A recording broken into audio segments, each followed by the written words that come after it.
When we do something in our life and we fail, we look at it as, well, at least I learned a lesson. So therefore, I win at something. But what happens if we do something in our life and we didn't learn the lesson? We failed and we didn't learn the lesson. Imagine that. When we would say, well, that really sucks. I really failed. I want to share in a perspective with you. I think it could be interesting. Check this out. So let's say I do something and I failed and I didn't learn the lesson. Okay, and then I did it again and I failed and I didn't learn the lesson. And I kept doing it. And I did it 19 times. I failed 19 times and I didn't learn a lesson. And then on the 20th time when I did it, I succeeded. So somebody would say, well, that means you failed 19 times and finally you won one time. So you have 19 failures and one success. But what would happen if we took another perspective at this scenario, and instead of somebody failing 19 times and winning one time, what happens if the game that they were in, the process that they were in actually was, it takes 19, it takes 20 tries, for example. It takes 20 tries to go ahead and succeed at that thing, at that game. It takes 20 times. And if somebody was to mistaken and say that it only takes one time, then they would see it as, well, you failed 19 times. But in reality, what happened if that thing they were doing actually takes 20 times to succeed? And therefore, when somebody failed the first 19, it doesn't matter. It was all part of the process. You see, we put expectations on what we feel we succeed on and what we don't succeed on. But what happens if the expectations that we put on things is incorrect? How are we supposed to know that this thing takes 19 times to succeed on, takes 19 tries to go ahead and succeed on? Maybe we think it only takes 3 tries. Maybe we think it only takes 5 tries. If we were to go look at this and let's say here is a quote. It's not just it's a quote, but it is also something that I feel a lot of entrepreneurs have heard of, very familiar with, which is 1 out of 10 businesses succeed, which basically means 9 out of 10 businesses fail.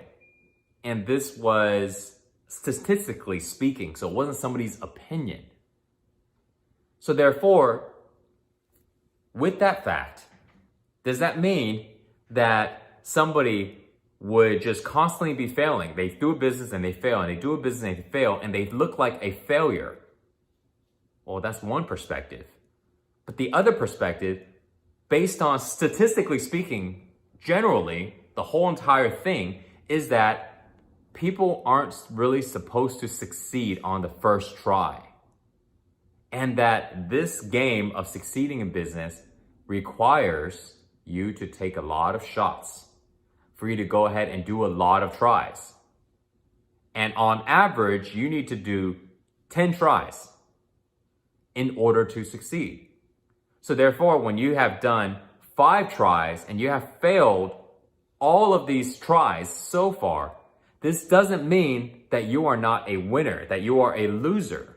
No, it only means that you haven't taken enough shots, because you need to go ahead and take 10 shots. And when you have taken 10 shots, you will succeed. And if you don't succeed, take another one. You see, but this is like a change in perspective, because when somebody realizes, I'm not a failure, I'm not doing anything wrong, I can learn from it, but because this thing that I'm doing takes 10 tries to go ahead and succeed, in this case, 10 businesses, then if I'm going to become an entrepreneur, I am ready to go ahead and start 10 businesses. That was my mentality before too. When I learned this, I go, wow, okay, cool. So if I'm going to succeed 1 out of 10, unless I'm super, super special or some, but no, statistically speaking, then I am ready to go ahead and start 10 businesses.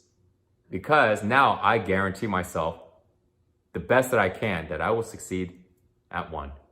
And that's what I had in my mind. That was my mentality. And I started a lot of little businesses here and there.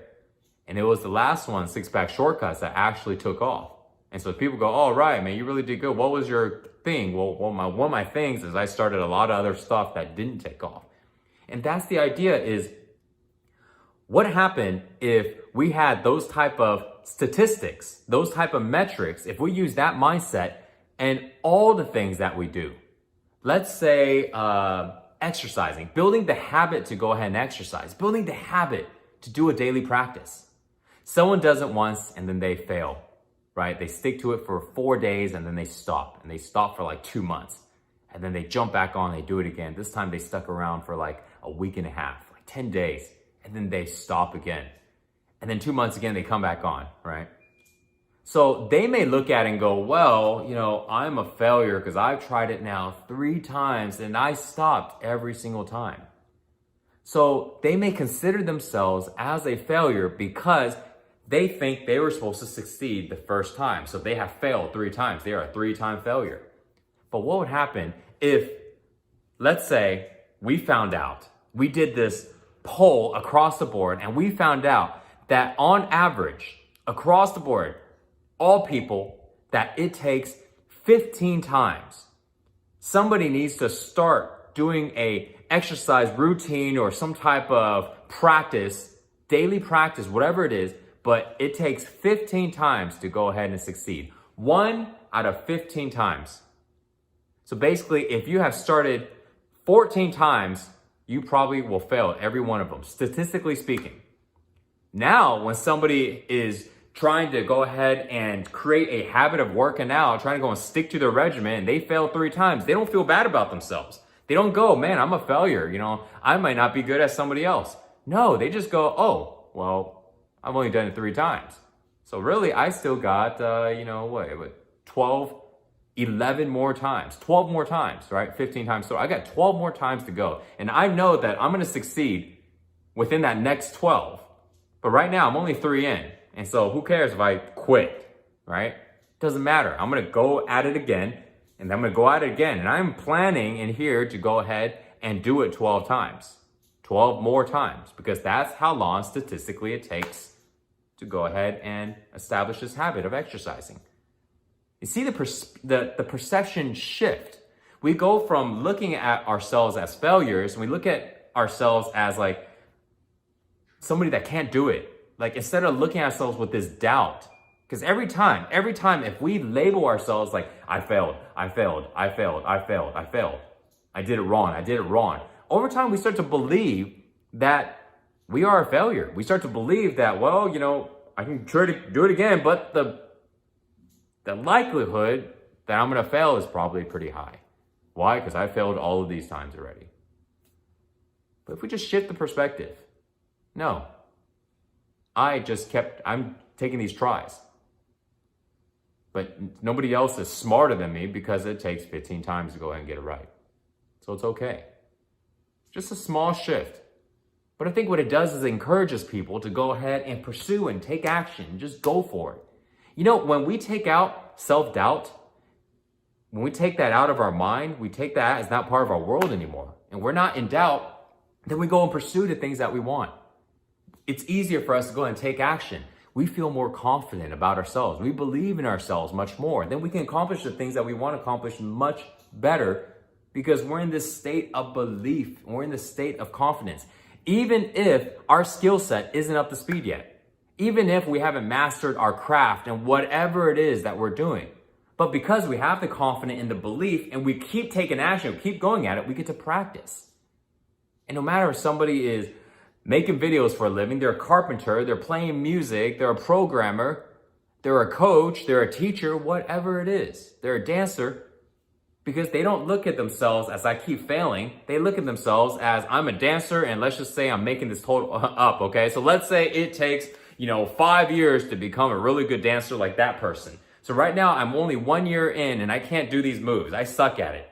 But this person, they've been doing it for so long and I know it takes 5 years. Now I'm only 1 year in. I'm not a failure just because I can't do these moves.